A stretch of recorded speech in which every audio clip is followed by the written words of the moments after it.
कबीर साहब की बहुत सारी विधा है कहने की, और हर अलग अलग विधा में अपनी बात करने वाले थे। कबीर साहब एक बार सभा के बीच में पहुंच गए, और पहुंच करके जैसे बुझौल होता है ना, कहावत, पहेलियाँ जिसको कहते हैं, वैसे पहेली पूछने लगे। कैसे पहेली पूछने लगे? कबीर साहब ने कहा, पर्वत ऊपर हर बहे, घोड़ा चढ़ बसे गांव, और बिना फूल भौरा रस चहे, कहूँ बिरवा को नाव। ऐसे ही पहले पूछते हैं ना।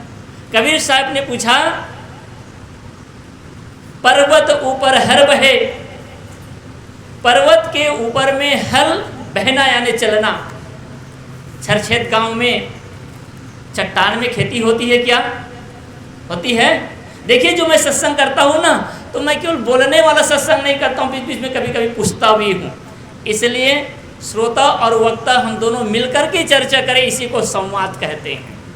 किस लिए बैठे हम लोग? सत्संग करने बैठे हैं। और सत्संग में क्या होता है? सत्य का संग जहाँ हो, जहाँ आपस में संवाद हो, उसी को सत्संग कहते हैं। इसलिए केवल आप सुनते बस मत रहिए, कभी कभी मेरे शब्दों का जवाब भी दिया करें। तो क्या छरछेद ग्राम में पत्थर में खेती होती है? नहीं होती है ना। और हम सब लोग क्या करना चाहते हैं? पत्थर में खेती करना चाहते हैं। कबीर साहब ने कहा, पर्वत ऊपर हर बहे, घोड़ा चढ़ बसे गांव, और बिना फूल भौरा रस चहे, कहूँ बिरवा को। कबीर साहब ने पहला प्रश्न किया, क्या पत्थर के ऊपर में खेती हो सकती है? क्या चट्टान में खेती हो सकती है? आप सब बोलेंगे खेती हो सकती नहीं है। तो कबीर साहब ने कहा कि तुम अपने हृदय को कठोर बना करके, निर्मम बना करके, चट्टान वध बना करके तुम भक्ति की खेती भी नहीं कर सकते। आज हम लोग कैसे खेती करना चाहते हैं? हम सब भक्त तो बनते हैं, लेकिन हमारा हृदय कठोर है, अहंकार से भरा हुआ है, घृणा से भरा हुआ है, नफरत से भरा हुआ है, द्वेष से भरा हुआ है, और ऐसे हिंसा से भरा हुआ है। ऐसे अपने हृदय को कठोर बना करके भक्ति नहीं हो सकती। भक्ति करने का प्रथम सूत्र है कि हृदय की सरलता। जब तक हमारा हृदय सरल नहीं होगा, जब तक हमारा हृदय पवित्र नहीं होगा, जब तक हमारा हृदय कोमल नहीं होगा, तब तक हम भक्ति भी नहीं कर सकते। भक्त का प्रथम लक्षण है कि अहंकार का विसर्जन। हम सब विचार करें, क्या हमारे अंदर का विकार, हमारे अंदर का अहंकार खत्म हुआ कि नहीं हुआ? कबीर साहब ने दूसरे जगह में भी कहा है, शब्द एक में संतो भक्ति सतो बुरियानी, नारी एक पुरुष दुजाया, बूझो पंडित ज्ञानी, पाहन फोर गंग एक निकरी, चौदिस पानी पानी। देखिए, एक सप्ताह पहले गंगोत्री यमुनोत्री केदारनाथ का गेट खुल गया, जिसको जाना है जा सकते हैं।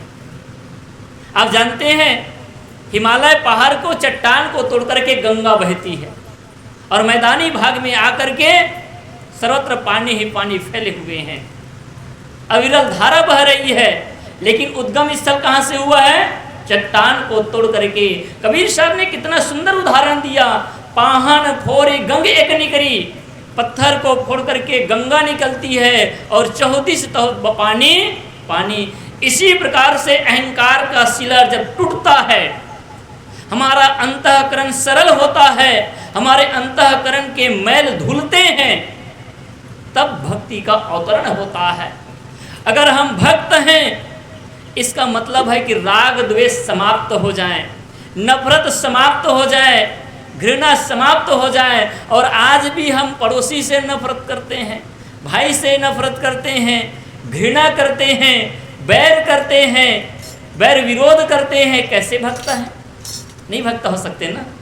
सद्गुरु की भक्ति तो तभी हो सकती है जब हमारा हृदय सरल हो जाए, हमारा हृदय पावन हो जाए। और ये सत्संग किस लिए है? ये सो सत्संग है, ये परिवर्तन स्थल है, ये सत्संग जो है ये संस्कारशाला है। जिस प्रकार से एक बढ़ई होता है, एक अनगढ़ लकड़ी को लेकर के सुंदर फर्नीचर बना देता है, सुंदर मूर्ति का रूप दे देता है। एक मिस्त्री पत्थर, अनगढ़ पत्थर को लेकर के उसके छीनी हथौड़ी से छीन करके उसमें सुंदर मूर्ति का रूप निखार देता है, और वही अनगढ़ पत्थर किसी मंदिर में बैठ करके भगवान भी हो जाता है। हम सब भी अनगढ़ पत्थर जैसे हैं, लेकिन कोई शिल्पकार सद्गुरु मिल जाते हैं, संत मिल जाते हैं, और उसके संत में अगर शरण में चले जाते हैं और उसके छीनी हथौड़ी की मार को भी सहना पड़ेगा। याद रखिए, अगर संत गुरुजनों के ज्ञान रूपी मार को सह नहीं पाए ना, कभी कभी हमारे संत गुरुजन कोमल बात भी करते हैं, प्रेम की भाषा भी बोलते हैं, और कभी कभी चोट भी मारते हैं। गुरु कुम्हार शिष्य कुम्हे, गड़गड़ काढ़े कोट, और अंदर हाथ सहार के तो बाहर बाहे चोट। अंदर से वो सहारा भी देते हैं।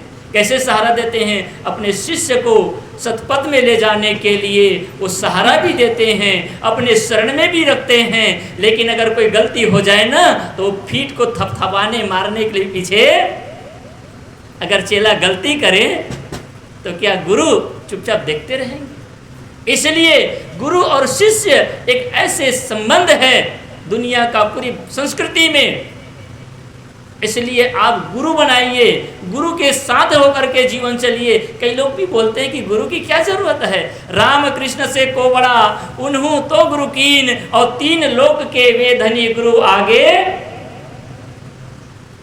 गुरु करने की जरूरत है, गुरु से ही जीवन संवरता है। लेकिन गुरु भी कैसे करें?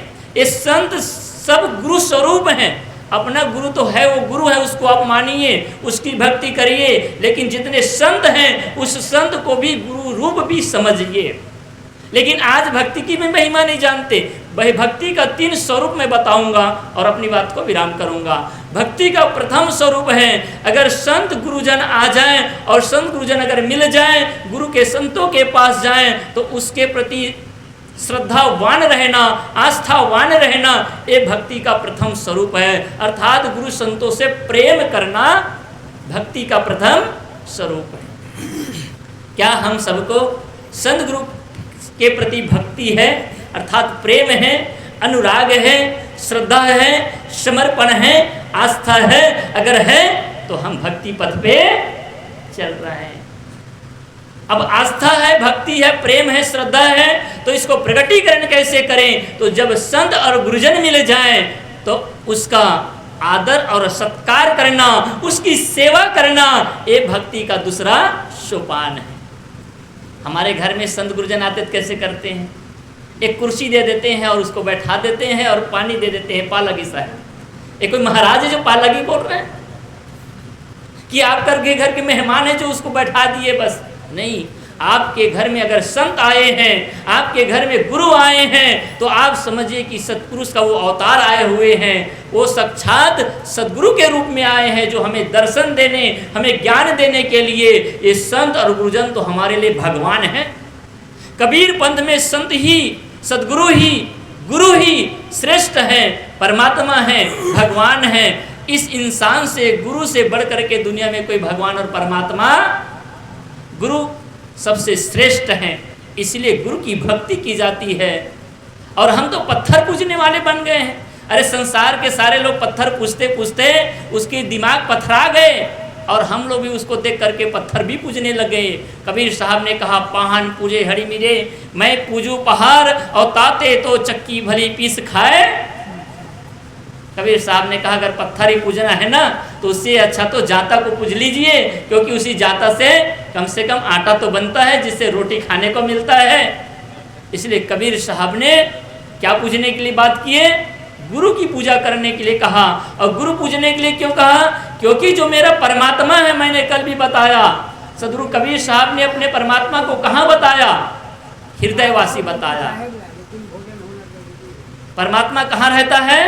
हृदय में बसता है। हृदय बसे ही राम न जाना। मेरा जो परमात्मा है वो राम ये अंतर्घट में, इस शरीर के अंदर में वास करता है। इसलिए भक्ति का दूसरा स्वरूप क्या है? तो गुरु संतों का सेवा करना, आदर करना, आदर से चरणामृत लेना, उसका सम्मान करना। बस बंद कर रहा हूँ 2 मिनट में, बस 2 मिनट बोल के बंद। बोले सदगुरुदेव की जय। तो मैं बस अपनी बात को पूरा कर दूं। भक्ति का 2 स्वरूप बता रहा था। भक्ति का दूसरा स्वरूप है सेवा करना। जब हम संतों का प्रणाम करते हैं ना, तो कुछ लोग देखते हैं कि संतों से हाथ मिलाना चाहते हैं। संतों का हाथ मत मिलाइए, बल्कि संतों का चरण पड़िए, उसका वंदन करिए, उसकी प्रार्थना करिए, हाथ मत मिलाइए। कोई आपका दोस्त नहीं है, कोई आपका रिश्तेदार नहीं, आपके बराबरी नहीं है। अगर संत मानते हैं तो, नहीं मानते तो कोई बात नहीं, लेकिन अगर संत के रूप में देखते हैं, गुरु के रूप में देखते हैं, तो संत के पास जाए, चाहे वो जिस भी रूप में रहें, तो आप उसका चरण पकड़िए और चरण पकड़ के उसका वंदन करिए, प्रणाम करिए, बंदगी करिए। और हमारे कबीर पथ में तो सुंदर बंदगी करने का भाव है, जिसको भी भूल गए, समय का भाव है। मैं अंतिम शब्द और अंतिम जो भक्ति का अंतिम स्वरूप है, उसको बताकर अपनी वाणी को विराम करता हूँ। भक्ति का मैंने प्रथम स्वरूप बताया, संत और गुरुजनों के प्रति, अपने सदगुरु के प्रति आस्था रखना, प्रेम रखना, अनुराग करना, ये भक्ति का प्रथम लक्षण है, प्रथम सोपान है। और उन संत गुरुजनों का सेवा करना, सत्कार करना, आदर करना, सम्मान करना, ये भक्ति का दूसरा स्वरूप है। और भक्ति का तीसरा और असली स्वरूप है, जो संत गुरुजनों ने आपको ज्ञान के मार्ग में को बताया है, जो उपदेश दिया है, उस उपदेश के अनुसार जीवन जीना, अपने जीवन में आचरण में लाना, जिसको गुरु संतों ने कहा कि मन की तरंग मार लो बस हो गया भजन, और आदत बुरी सुधार लो बस हो गया। ये असली भजन है, और यही भजन करना ही असली भक्ति है। तो भक्ति का असली स्वरूप है अपने अंदर के सारे विकारों को दूर करके अपने जीवन को निर्दोष कर देना।